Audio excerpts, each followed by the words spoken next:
Siempre. Volvemos al aire más o menos bien. Recordá, para comunicarte, 11 3200 0530, 11 3200 0530.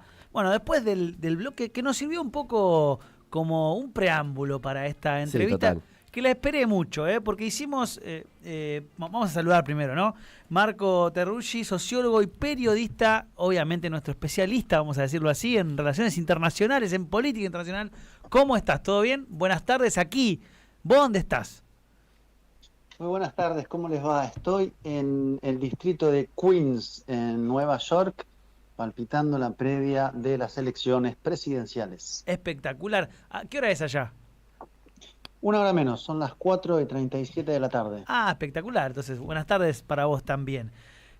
Bueno, por supuesto que el acontecimiento más relevante del año, que va a determinar un montón de situaciones de la política en el mundo, nos va a ocupar esta entrevista. Quiero decirte que hemos estudiado, ¿sí? Hemos hecho recién una exégesis de Batman y del Joker para pensar la política argentina y norteamericana, para hacer este preámbulo, así que esperemos estar a la altura. Vamos a arrancar por algo muy básico y muy elemental para poder entenderlo. Uno está acostumbrado a ir a votar a Argentina, en el que uno va, emite un voto, ese voto vale uno, se cuentan todos, después el que tiene más votos gana. En Estados Unidos no es así, ¿no es verdad? Efectivamente, es una elección atípica, es una elección en términos de tipo electoral indirecta. Uno elige no directamente al presidente, sino a los integrantes de lo que se llama el colegio electoral, que son los que finalmente eligen al presidente. Por eso es tan compleja la elección y hay que mirar las encuestas no necesariamente en la general, sino en los que se llaman los swing states o estados clave. Pero explico un poquito lo del colegio electoral. Cada estado, hay 50 estados, tiene una serie de electores asignados al colegio electoral. Por ejemplo, el más grande, California, tiene 55. Por lo tanto, quien gana el estado de California tiene 55 votos para ese colegio electoral. Hay que llegar a 270 y cada estado tiene entonces una cantidad de electores. Y en la mayoría de las veces, quien gana el estado se queda con todos los electores. Por ejemplo, si un estado tiene 15 electores, no es que si yo saqué 48% me corresponde una parte de esos electores, no. El que gana se lleva todo. Entonces, en el mapa van a ver que en estos días hay una serie de estados que ya se sabe que van a ganar los demócratas, que le da un total de ya 221 votos aproximadamente asegurados, o sí, algo así, al colegio electoral, y los republicanos por su parte tienen otra serie de estados ya asegurados que le da, creo que son 4 votos menos al colegio electoral. Esto es lo que ya está teñido de azul, demócrata, o teñido de rojo. Y luego hay 7 estados que son los que no se sabe si van a ser finalmente para Kamala Harris, candidata demócrata, o Donald Trump, el candidato republicano. Ahí está concentrado hoy toda la política en Estados Unidos. Las campañas, los actos, las encuestas, el dinero, es mucha plata la que se mueve en las campañas electorales acá, y ahí se puede jugar o se va a jugar finalmente el destino del próximo o próxima presidente de Estados Unidos. Decíamos en el bloque anterior, y un poco lo venimos pensando en el programa, que hay una especie de divorcio entre lo que sería la administración económica o las concepciones de administración económica de los políticos y las cuestiones más culturales. En esta elección aparece esto medio paradigmáticamente. ¿Por qué? Porque los que serían, esto vamos a ver si es verdad, ¿no?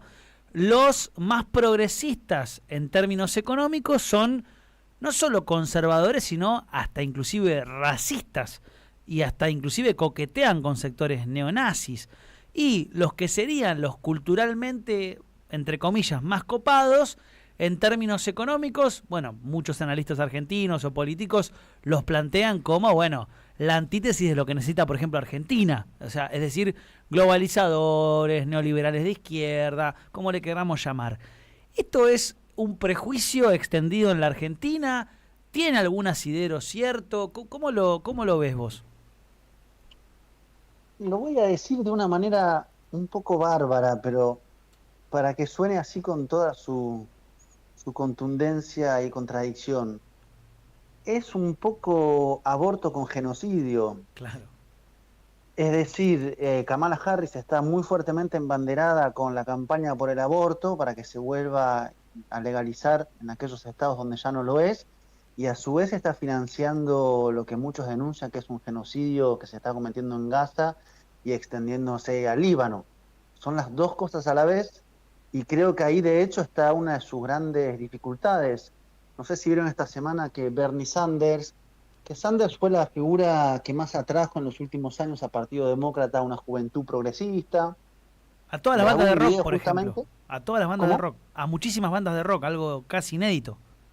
Claro, sí, y volvió a instalar la idea del socialismo. Bueno, él hoy en esta campaña está más apagado, pero grabó un video esta semana para justamente decir, bueno, yo tampoco concuerdo con lo que está pasando en Gaza, la guerra y la política de Biden y Kamala Harris, pero hay que votar a Kamala Harris. ¿Por qué?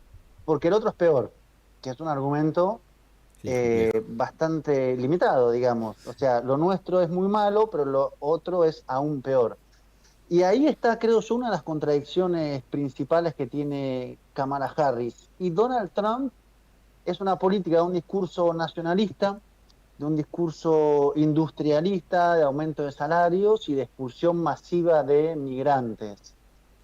¿Qué pasa? Y en términos de política exterior, de hacer un acuerdo con Rusia o, digamos, facilitar un fin de la guerra en Ucrania, terminar en la guerra en Medio Oriente, que no dice cómo, por ende hay sectores de la comunidad árabe que lo ven como favorable a ellos y comunidad judía también, y que centra el objetivo, el enemigo, en términos económicos, en China. Eso está bastante clara su política exterior. Pero claro, cuando uno recorre un poco Estados Unidos, yo estuve ahora en el estado de Pensilvania esta semana, y uno ve el reguero de fábricas cerradas, que es el resultado del neoliberalismo. Hay algo de la consigna de Donald Trump de Make America Great Again que resuena. Uno ve que hubo una zona fuertemente industrial, fuertemente productiva, de acero, de grandes industrias, como también hubo en Argentina y también en parte fue cerrado, y que ahí Donald Trump tiene a su base. ¿Qué es lo que pasa? Que esa base que lo vota, que piensa en ese pasado que se fue y ya no se es sobre todo efectivamente una base blanca, de clases medias pauperizadas, de ex obreros, pero no así los afroamericanos, digamos, porque para un afroamericano de Filadelfia la pregunta es ¿cuándo América fue great? No fue great ni con los demócratas, ni con los republicanos, ni antes, ni aún más remontándose en el tiempo. Pero sí hay en ese discurso nacionalista algo que hace eco en una economía que está con problemas de inflación, en un modelo que es neoliberal y que ha tenido en los últimos años un crecimiento migratorio muy fuerte. O sea, hay cada vez más gente y hay una economía cada vez más con menos respuestas. Ahí tocabas un tema, yo suelo seguir políticos norteamericanos en redes sociales para ver cómo va la discusión, y estaba este hashtag de Bidenomics, algo así como las economías de Biden en números, ¿no? Había una fuerte tendencia de querer destacar como que el verdadero proceso de resurgimiento económico no era de Trump, sino que es de Biden, y por otro lado, bueno, preguntarte si ¿es realmente un industrialista Donald Trump o es un discurso o un recurso retórico para hacer una campaña y después hacer una política más o menos neoliberal de un lado o del otro? Digo, en términos objetivos, ¿es el industrialista Donald Trump o en realidad es una campaña? Bueno, en primer lugar diría que la cuestión económica está como preocupación número uno y uno lo percibe hablando en la calle con muchas personas. Yo hablaba, por ejemplo, con gente de la comunidad latina, que hay 65 millones de personas latinas o hijos de latinos en Estados Unidos, o sea, es el equivalente a la población nuestra, de Chile y Uruguay acá Claro. en Estados Unidos, y muchos decían, bueno, votar a Kamala Harris sí, porque tiene un discurso más favorable a los migrantes y porque no nos insulta y no promete deportaciones masivas, y con Trump había mucho temor a eso. Pero si pienso en la economía, quiero que gane Trump porque la economía estaba mejor con Donald Trump. Entonces, hay un malestar con la situación actual y una memoria que asimila una situación mejor con Donald Trump. Eso por un lado, y ahí se va a jugar una parte importante, en particular porque Kamala Harris es el gobierno Claro. y está haciendo una suerte de desdoblamiento, que en Argentina puede tener algún tipo de eco o Sí, de similitud, que es decir, yo soy pero no soy. Y claro, es difícil su posición porque es como dejar el gobierno de Biden de lado, prometiendo que va a cambiar las cosas que este gobierno no está logrando hacer. Y ahí Trump tiene a su favor ser opositor. claro, decirle, ¿por qué no lo haces Luego, ahora? ¿Por qué no lo haces ahora que sos gobierno? Le podría decir. exactamente, que es un gobierno que generó expectativas fuertes, porque además era el gobierno, acordémonos cómo fue la elección en el 2020, que era el asesinato de George Floyd, las manifestaciones masivas, los enfrentamientos, o sea, fue un año convulso y por eso esa juventud progresista también se movilizó fuertemente y ahora ve lo que está pasando en Medio Oriente y seguramente una parte se abstenga. Y Trump tiene la ventaja de ser opositor con una base social muy sólida y muy clara. Y va a buscar otros sectores con el discurso económico. Claro, a veces patina, porque el domingo pasado uno de los que lo antecedieron dijo que había una isla de basura en medio del mar llamado Puerto Rico, lo cual evidentemente hizo que todo el ala puertorriqueña se empezara a poner en contra. Jennifer López, Bad Bunny, Ricky Martin, que mueven opinión pública. Pero en todo caso, él tiene un discurso nacionalista muy claro. Hay, creo yo, un estudio que yo por lo menos no lo he visto pendiente para hacer, es cuánto logró Donald Trump de repatriación de empresas a Estados Unidos o de creación de nuevas industrias, que en el fondo de eso se trata.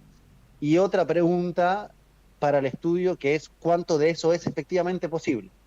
Quiero decir, cuánto el presidente de Estados Unidos puede impulsar una política de tal manera que las empresas que se deslocalizaron, sobre todo a Asia durante los 80, 90 e inicio de siglo, vuelvan a Estados Unidos. Su discurso es que va a subir los aranceles aún más con China para encarecer las importaciones y con eso favorecer la industria nacional. El discurso de los demócratas es, con eso vas a generar más inflación y a la postre recesión.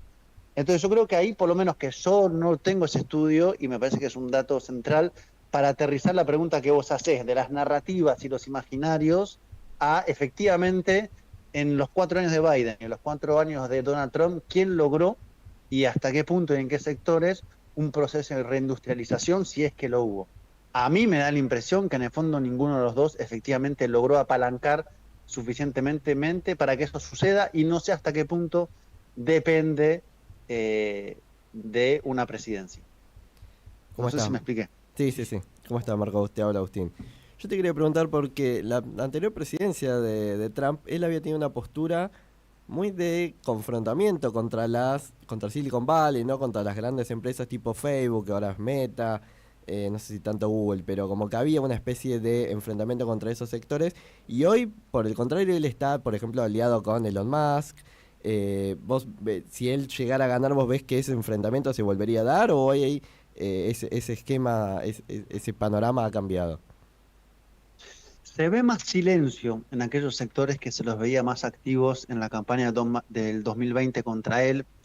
Incluso en términos mediáticos ha habido una polémica porque el dueño de Washington Post, Jeff Bezos, un Claro. millonario, pero también el de Los Angeles Times no se posicionaron para ninguno de los candidatos, que es la contracorriente de lo que se hace en las diferentes elecciones, pero lo que habían hecho sobre todo la vez pasada, que se habían posicionado contra Donald Trump o a favor del candidato demócrata, y ahora han decidido no posicionarse.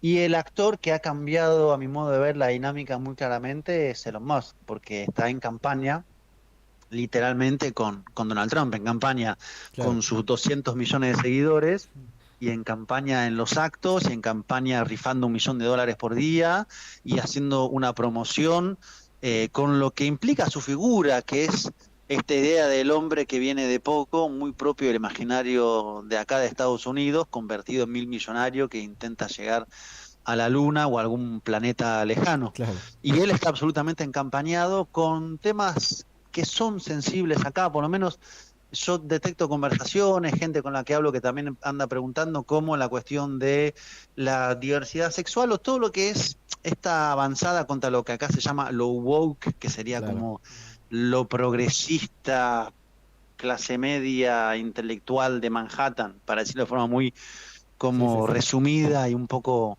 Prejuiciosa. falseada también. Y ahí Elon Musk tiene un papel central y tiene 200 millones de seguidores. El otro día el que dirigía el Washington Post antes de Jeff Bezos, en una entrevista decía, hay de la población de Estados Unidos que se informa con el Washington Post un 3% y con el New York Times un 8%. Y de ese 8% del New York Times, menos del 10% no son progresistas. O sea, los grandes mensajes, los grandes medios, los grandes dispositivos no son muchas veces los que uno ve, ¿no? Como los grandes medios de comunicación más como establecidos en la comunicación tradicional, sino las nuevas plataformas o una persona como Musk. Yo creo que tiene capacidad de inclinar parte del discurso hacia Trump y habrá que ver, y no es un tema menor, qué pasa en el post-elecciones. Primero, ¿cuándo está el resultado electoral? Que no se sabe. Segundo, ¿qué dice Trump si los números no le dan? Claro. Y si Elon Musk también apalanca un discurso de desconocimiento electoral. Bueno, Marco, acá Sebastián Izquierdo te pregunta una cuestión. En la vez anterior que ganó la vez anterior en donde ganó Trump, hubo el tema del supuesto hackeo ruso y el supuesto apoyo incondicional, el supuesto apoyo dado de Vladimir Putin hacia Donald Trump. Pareciera ahora que la postura de Trump con respecto a la guerra Rusia-Ucrania es mucho más marcada y clara que la que está teniendo Kamala Harris. En caso de que gane Donald Trump, ¿es cierto que se daría como una especie de dádiva o habría un acercamiento con Rusia? Y si gana Kamala, ¿habría un alejamiento? ¿Es correcto decir esto?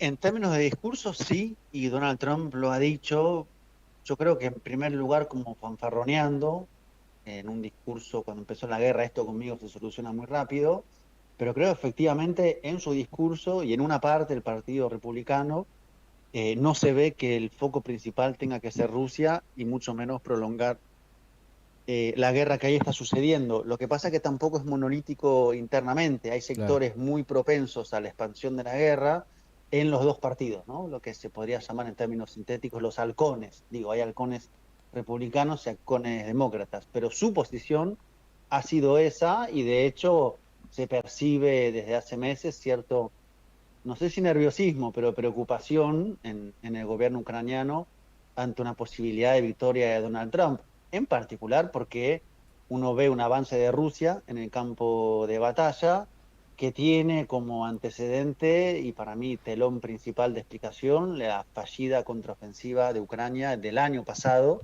que era la contraofensiva promocionada con mucha fuerza y que no logró para nada sus objetivos. Por lo tanto, hay una suerte de lectura de imposibilidad de Ucrania de poder dar vuelta en el escenario de la guerra o impedir por mucho tiempo el avance de Rusia, y eso también coincide con la posibilidad de victoria de Donald Trump, y ahí se empieza a fabricar un posible escenario de negociación, de acuerdo. ¿Cómo sería? Es muy hipotético, con qué tiempos también, pero sí, en ese sentido creo que se perfila algo de esa naturaleza, y yo diría que lo contrario si gana Kamala Harris, o por lo menos una continuidad.